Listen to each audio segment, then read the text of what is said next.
All right, today we're going to dive into the absolutely incredible story of Sonam Wangchuk. This is a guy who's an engineer, an innovator, and an activist all rolled into one, and he's on a mission to solve some of the toughest problems you can imagine in one of the most extreme places on Earth. So, you've probably seen the movie Three Idiots, right? It was a huge blockbuster. And if you have, you definitely remember that brilliant, kind of quirky character, Funsuk Wangdu. Well, what's wild is that he wasn't just made up for the film. He was inspired by a real person. And honestly, the real guy is arguably even more remarkable. And yep, that's the man himself, Sonam Wangchuk. You gotta love his sense of humor about the whole thing, right? It's a great reminder that the film, well, that's just the tip of the iceberg. The real story is so much more compelling. So let's do that. Let's move past the movie and get into the life of the real innovator. So where does this story really begin? Not with some fictional character, but with a young engineer right there in Ladakh who looked around and saw a system that was just completely broken. And he decided, you know what? I'm going to be the one to fix it. Long before all the headlines about his climate innovations, Wangchuk's first real mission was actually education.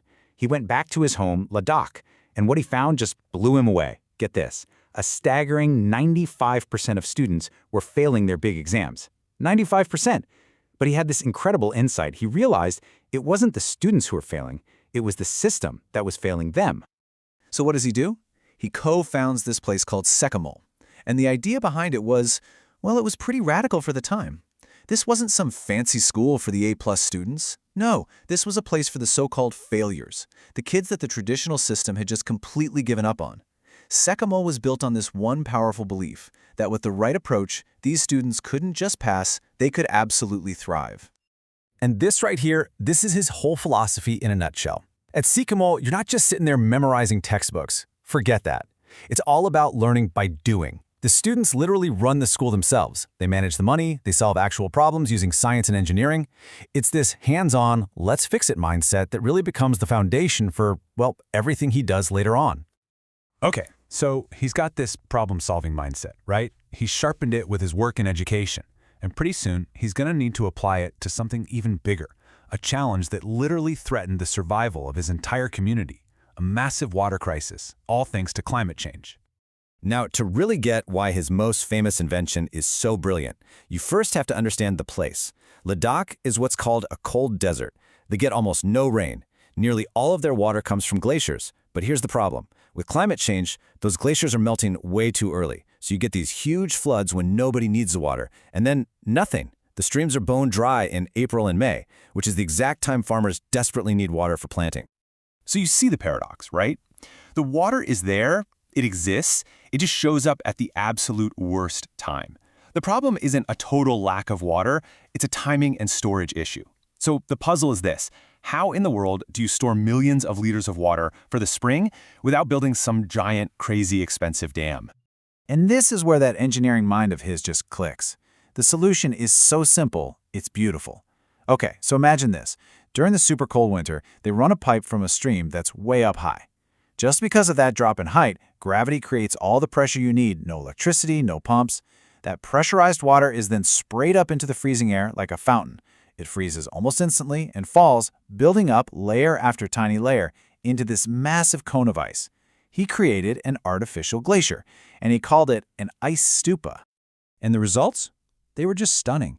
His very first prototype held 150,000 liters of water. And because it's a cone shape, it doesn't get as much direct sun, so it melts really slowly. It lasted all the way until May. It provided water for the entire planting season. It actually worked.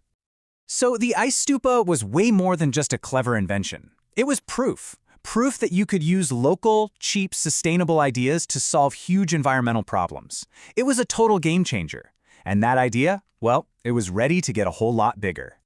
So, building on everything he learned from SECMOL and the Ice Stupa, Wangchuk launches his most ambitious project to date. He calls it HIAL, the Himalayan Institute of Alternatives, and it's basically an alternative university, but its whole mission is to solve the very specific problems that mountain communities face. And HIAL is that learning by doing philosophy on steroids. The tourism students, they run actual hotels. The business students, they run real companies. They're not just sitting in a classroom studying problems, they're out there creating real, scalable solutions. We're talking about everything from designing passive solar buildings that don't need any heating in the brutal winter, to actually bringing ghost villages back to life by restoring their water and farming. But here's where the story takes a turn. Even as Wangchuk is busy solving all these environmental problems in Ladakh, a brand new political challenge starts to brew. And this one is going to push him out of his role as an innovator and squarely into the role of an activist, putting him on a direct collision course with the government. Okay, so to get what's happening, we need a quick bit of background. Back in 2019, Ladakh was officially separated from Jammu and Kashmir and became its own union territory. At first, a lot of people were celebrating, but that celebration quickly turned into serious anxiety.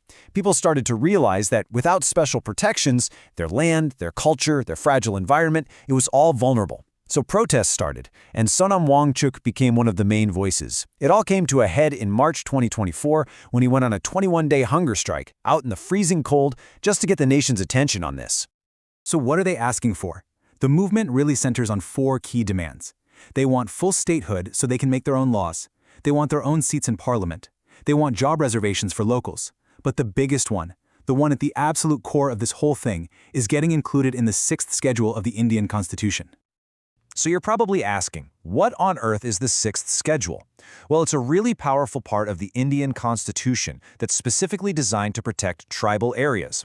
It gives them a lot of autonomy. It lets them create their own local councils that can pass laws about their own land, their forests, their local traditions. And this is so crucial because over 97% of the people in Ladakh are tribal. Supporters say that without this protection, big corporations could just come in and completely destroy their environment and their whole way of life. And the whole spirit of the movement is really captured in this one simple phrase you hear a lot: we are not begging, we seek our rights. You see, for them, this isn't about asking for some kind of special favor. It's about demanding the constitutional protection they believe they're owed to secure their identity and their future. And as you could imagine, the situation has gotten really tense. As Wangchuk's profile as an activist has grown, so has the pressure on him. He's reported that his movements are being restricted, even claiming he's been placed under a kind of unofficial house arrest. So what started as a fight for the environment and for culture, it's now also become a fight for basic democratic rights. And all of this really brings us to the central question of Sonam Wangchuk's whole journey, doesn't it? His entire life has been about finding innovative solutions to protect his home, Ladakh. But as the problems changed, from environmental to political, his methods had to change too. His story really makes you wonder, at what point does a person fighting to save their home go from being a celebrated innovator to being seen as a threat? It's a tough question with no easy answers. And that question is what will define the next chapter for the real Phunsukh Wangdu.